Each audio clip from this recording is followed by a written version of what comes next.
Let's turn our attention to endorsements. You both have received some endorsements from your primary opponents. Joyce, you received the endorsement of David Bowling. Robbie, you've received Patrick Kennedy and John Adams endorsements. What do endorsements really bring to the table? What do you get out of an endorsement?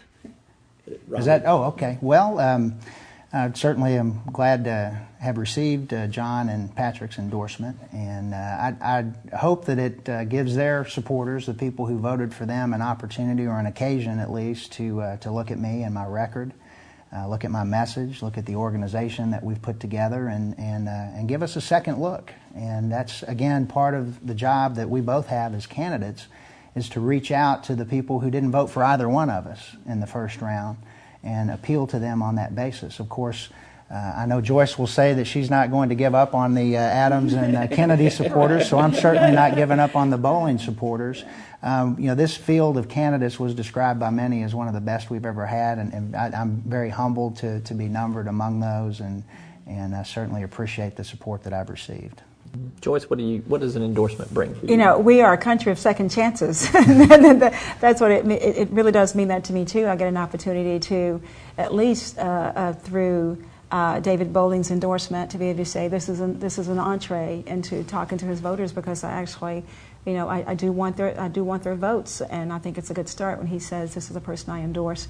On the other hand, I didn't get the other two, but as Robbie says, I won't be giving up on those. But I think the best thing that's been about this campaign, the reason both of us can feel good about the endorsements that we have, and I give credit to Speaker Wills for this, to be the first person to step up and say, we're going to run a very clean campaign.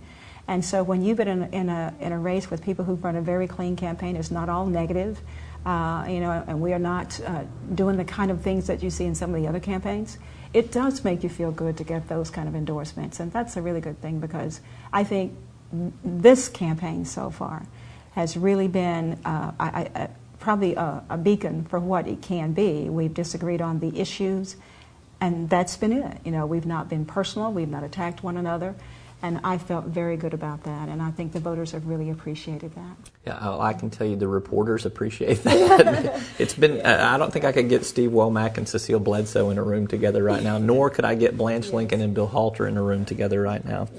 If either one of you is elected to Congress, and I'm going to bring this issue up because it's going to come up in the fall election, whichever one of you is the Democratic nominee, one of your primary duties is going to be to elect a new Speaker of the House, or maybe keep the current Speaker of the House there. It's a vote that you have. It depends on which party is in power. Your Republican opponent, Tim Griffin, is going to make an issue of Nancy Pelosi being the Speaker of the House. My question to you, Joyce, first, is would you support Speaker Pelosi as Speaker again, or would you be looking in a different direction?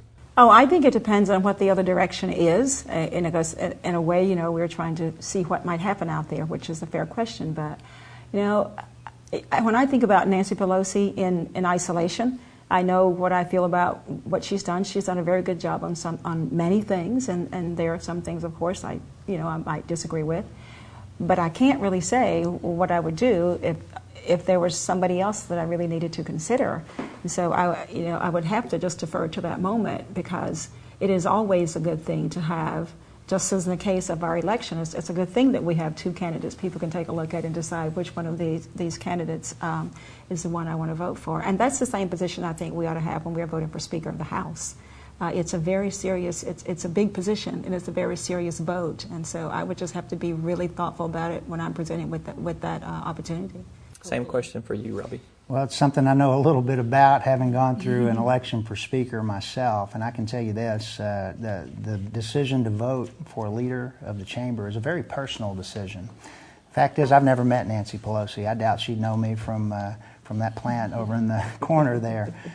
So I'm uncommitted, and the person I vote for Speaker is going to have to demonstrate to me a commitment to getting our economy back on track and creating jobs, and having Washington, particularly when it comes to Arkansas, be part of our solution rather than part of our problem, which unfortunately they have been too many times. So I am uncommitted. I do know that although I've never met Nancy Pelosi, Tim Griffin's met Karl Rove. So if we want to talk about who knows who, then we'll defer that to the fall. We'll defer that one to the fall there. And maybe this election for Speaker of the House might not be an unopposed referendum like you ultimately got worked out in your deal there. Right. So it is better to run unopposed sometimes, is it not? Current situation included, agree with that. Let's talk about the phrase electability. It's something that's come up, it's been tossed around in this election, in this campaign.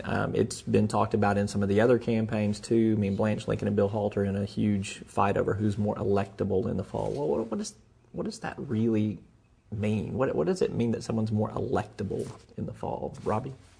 Well, I think we're making a decision as a party on who to send forward as our nominee to take on Tim Griffin. One thing I know from talking to Democrats all over this district is that we're united in that goal to elect a Democrat in the fall and to win the fall election. I think what goes into electability are three things mainly: message, record, and organization. And I feel very strongly that our campaign, my candidacy, offers us the best chance to beat Tim Griffin on those three fronts. I have a very strong message focused on jobs and the economy. It's been there since day one. It reflects my record in the legislature of working very hard on those issues.